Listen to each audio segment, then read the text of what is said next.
Hello and welcome to the third season of Pro-Life Primetime News. Today is Friday, January 5th. I'm Theresa Watson.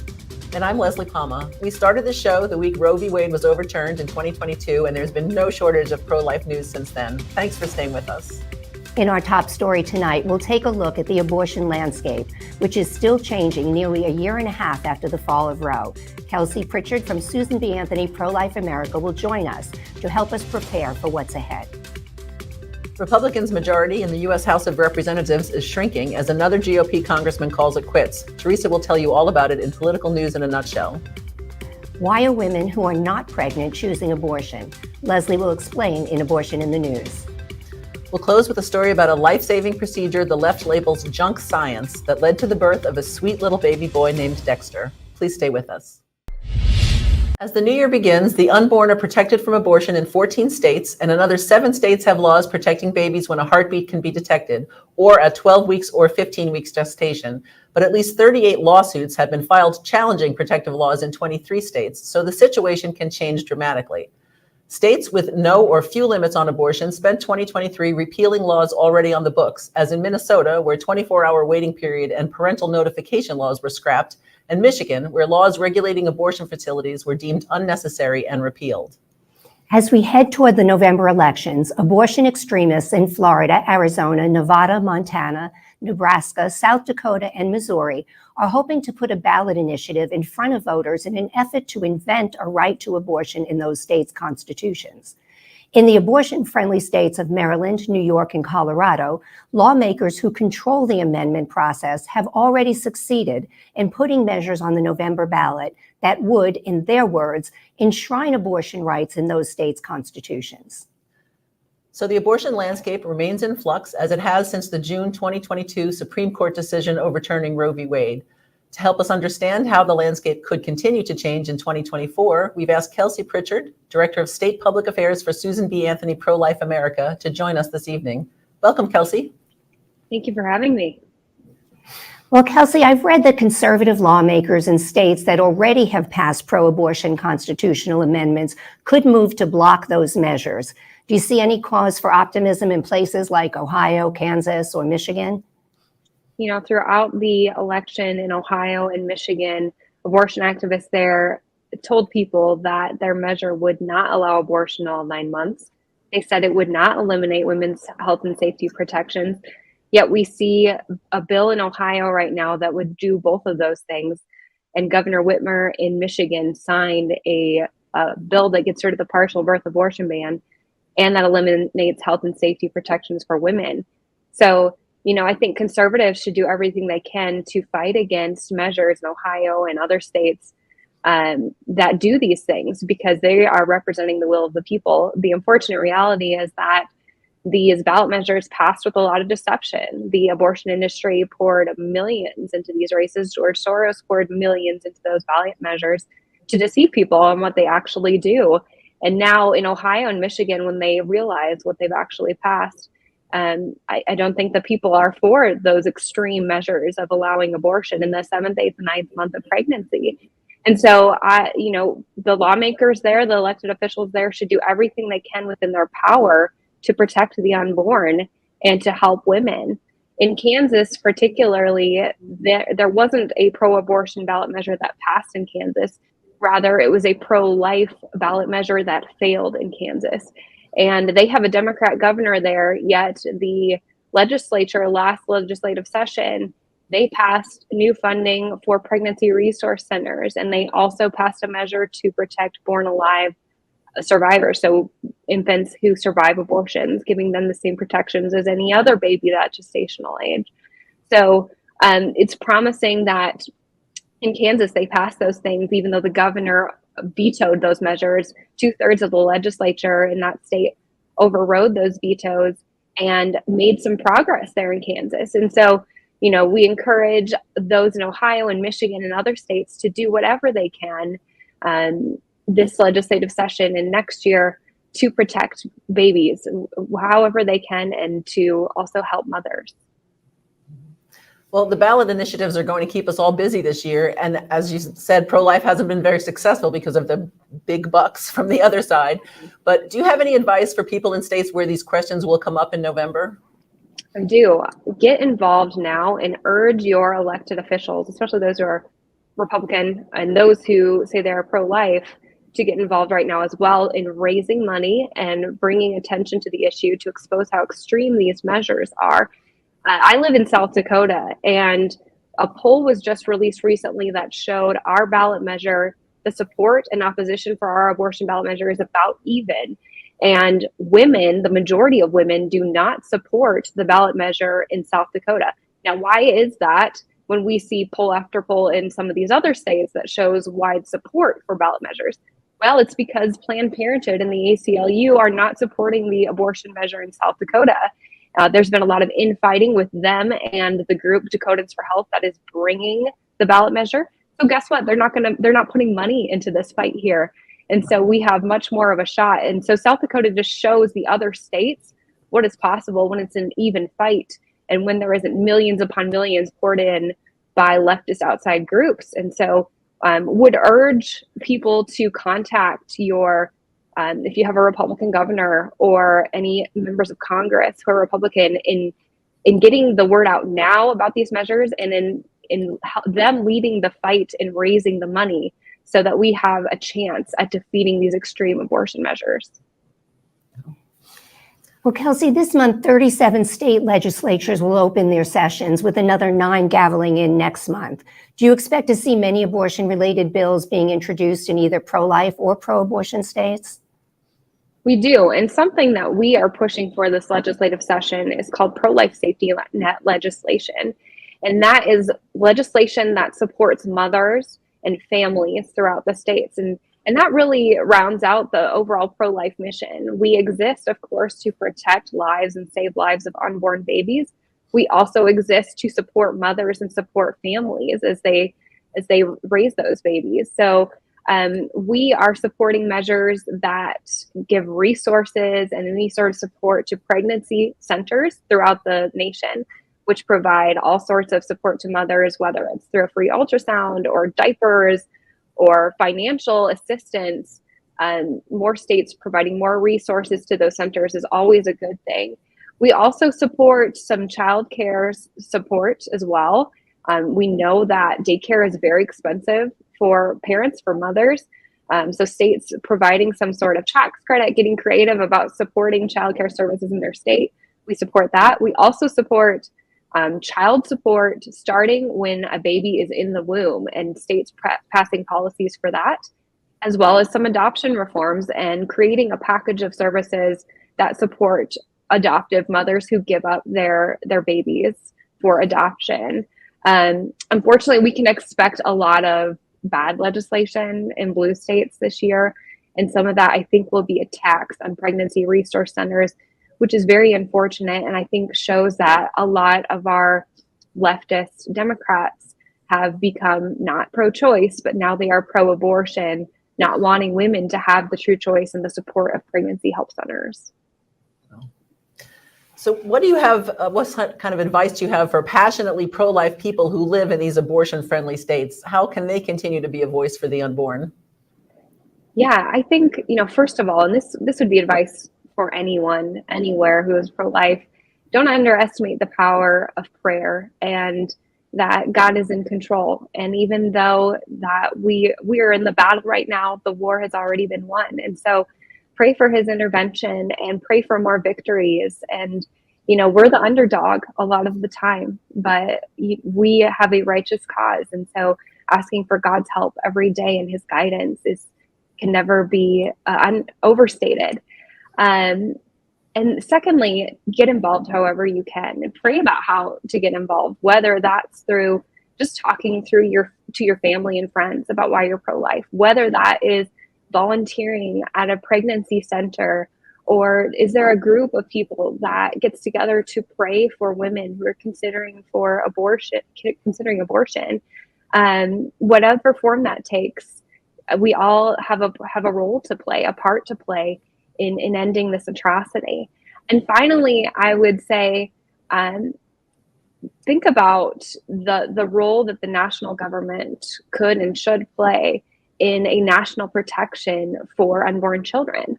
And I think it's unfortunate that a lot of people on our side who have come to view this issue as a states' rights issue. But it's not a states' rights issue, it's a human rights issue. And babies in California and Illinois, their lives are just as valuable as babies in Texas and South Dakota. And so we need some sort of national protection. And I know we're not going to get there tomorrow, but if we can start expressing our support for that kind of policy to our elected officials, to people who are running for office, so we can eventually get there, that is extremely important for our movement. And finally, it's just to remember that human rights struggles, they take time. They aren't solved overnight, and great injustices just take a lot of persistence and patience to rectify. So we've been under 50 years of the political stronghold of the abortion industry under Roe, and it's going to take time to undo those deeply rooted lies that have legitimized the taking of 63 plus million lives in this country. And so I'm grateful because this movement is patient, we are persistent, we are faithful. And so to just continue along that fight and to recognize that any small step is a huge victory, just based on how long we've been fighting this fight, and to take heart in that and to keep on keeping on. Great. Wow. Well, that's great words of wisdom. Thank you, Kelsey. And we really appreciate you taking the time to join us and share your insights at the start of this very busy year for you. So thank you so much, and good night. Thank you, Leslie. Thanks, Theresa. Bye. House Republicans' already slim majority will dwindle even further later this month when Representative Bill Johnson, Republican from Ohio, resigns earlier than expected. Johnson's office on Tuesday confirmed the congressman's new official resignation date as of January 21st, after he was expected to resign to take a job as president of Youngstown State University before mid-March.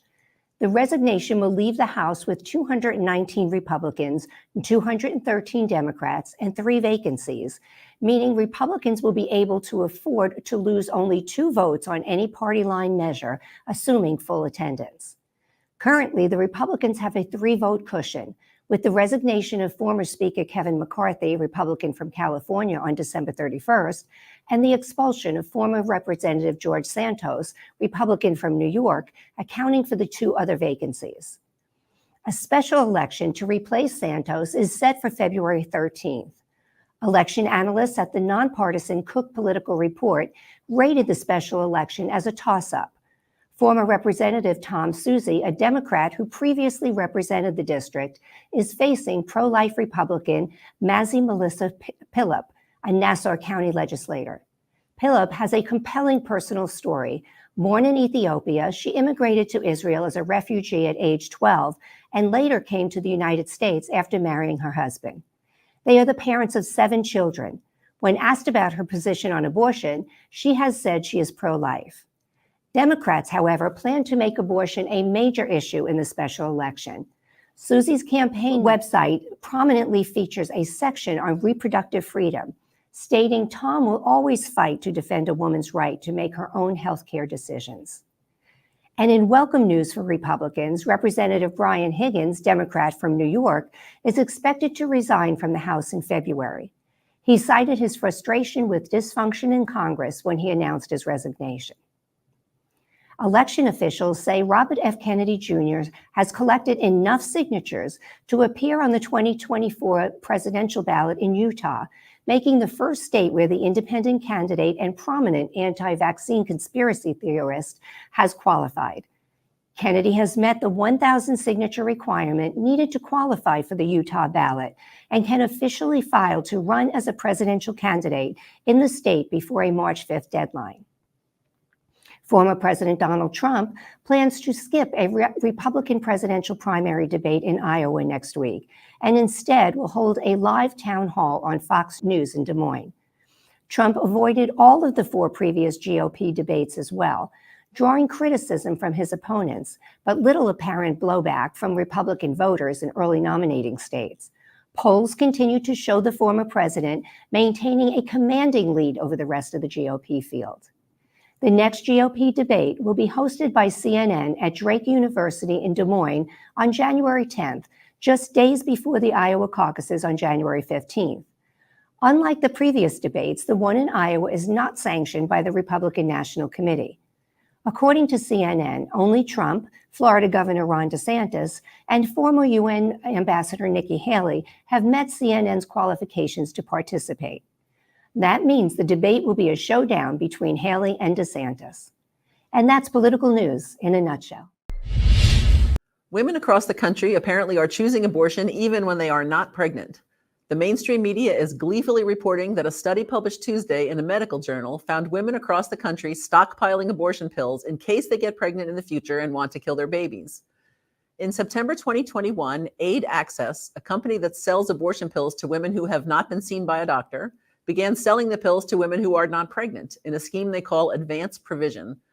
Prior to the May 2022 leak of the Supreme Court decision overturning Roe v. Wade, Aid Access averaged about 25 requests for pills per day from women who were not pregnant. Since the leak, requests for drugs to kill babies that have not yet been conceived have jumped to 118 per day. A federal appeals court has sided with Texas over a Biden administration attempt to force physicians to perform abortion despite the state's laws protecting nearly all babies. A federal guidance issued in 2022 said doctors must provide stabilizing care, including abortion, if needed to save the life of a pregnant woman. But the Fifth Circuit Court of Appeals ruled on Tuesday that the Biden rule was an overreach and an unnecessary expansion of the Emergency Medical Treatment and Labor Act, which directs emergency physicians to stabilize patients regardless of their ability to pay. In a major victory for pro-life, the court's three-judge panel agreed with Texas that the Biden rule would force abortions in the state. A county judge in Idaho last week ruled that a legal challenge initiated by the New York-based Center for Reproductive Rights against Idaho's abortion laws may continue. The case seeks to increase the exceptions to the Idaho law, which is among the most protective in the nation. A woman serving 5 years in prison after admitting to setting fire to an abortion business in Casper, Wyoming, has been ordered to pay nearly $300,000 in restitution. Lorna Green, 22, was a college student studying mechanical engineering when, she testified, she began having nightmares about the abortion facility as it was under construction in 2022. Meanwhile, a sentencing hearing is set for February 14th for a man who admitted firebombing a pro-life office building in Madison, Wisconsin in May 2022. 29-year-old Radindu Roychowdhury pleaded guilty to federal charges last month for the attack on Wisconsin Family Action. He was identified by DNA left at the scene and arrested at Boston's Logan Airport as he attempted to flee to Guatemala. Arkansas has again earned the designation of most pro-life state in the nation. This is Arkansas's fourth year as the most pro-life state in America, after the state maintained existing protections for life and enacted an additional 9 life-protecting laws. The organization Americans United for Life said in a statement to Life News. But Arkansas is facing challenges from other pro-life states, including Mississippi, South Dakota, and Florida. Vermont remained at the bottom of the list, preceded by other abortion-friendly states like New Jersey, Oregon, Washington, and Hawaii. Arkansas was in the news again this week after the commander of the Arkansas Air National Guard resigned his post in protest of a Biden administration rule that forces the military to fund abortion travel. Colonel Dylan Patterson submitted his letter of resignation December 18th, and on Tuesday, Arkansas Governor Sarah Sanders sent a letter to Biden informing the abortion advocate-in-chief of the resignation and the reason behind it. Colonel Patterson will remain an active member of the Arkansas Air National Guard, and his resignation will not impact his rank or service record. And one more item from Arkansas. Governor Sanders has issued a proclamation once again declaring January 22nd a day of tears in the state. The anniversary of the Supreme Court's 1973 Roe v. Wade decision has been observed as a day of tears since 2021 in Arkansas, with Arkansans encouraged to lower their flags to half-staff in memory of the tens of millions of babies killed by legal abortion in the U.S. A Florida appeals court on Wednesday rejected a teenager's attempt to have an abortion without getting consent from a parent or guardian. The girl, identified only as Jane Doe, went to the appeals court after a county judge turned down her request for a waiver that would allow her to have an abortion. The appeals court Wednesday said it did not have legal jurisdiction to decide the case and dismissed it. Judges said the case represented only the girl's interests and left out the interests of her parents. Also in Florida, the state Supreme Court will hear oral arguments February 7th on a proposed amendment that seeks to invent a right to abortion in the state constitution. Attorney General Ashley Moody will argue against the pro-abortion measure. The group behind the ballot initiative said it is close to validating the required number of signatures it needs by February 1st to get the amendment on the ballot in November. And that's Abortion in the News. A mom who calls her 7-month-old son Dexter a gift of second chances is speaking out about the abortion pill reversal process that saved her precious baby's life and, in her words, gave her life purpose. The young mom, named Cassidy, shared her experience at the Heartbeat International Conference last year, and Lisa Bourne, managing editor of Pregnancy Help News, has written about Cassidy's story for her publication. Lisa is joining us this evening to talk about abortion pill reversal, or APR, and how it has saved thousands of babies like Dexter. Welcome, Lisa.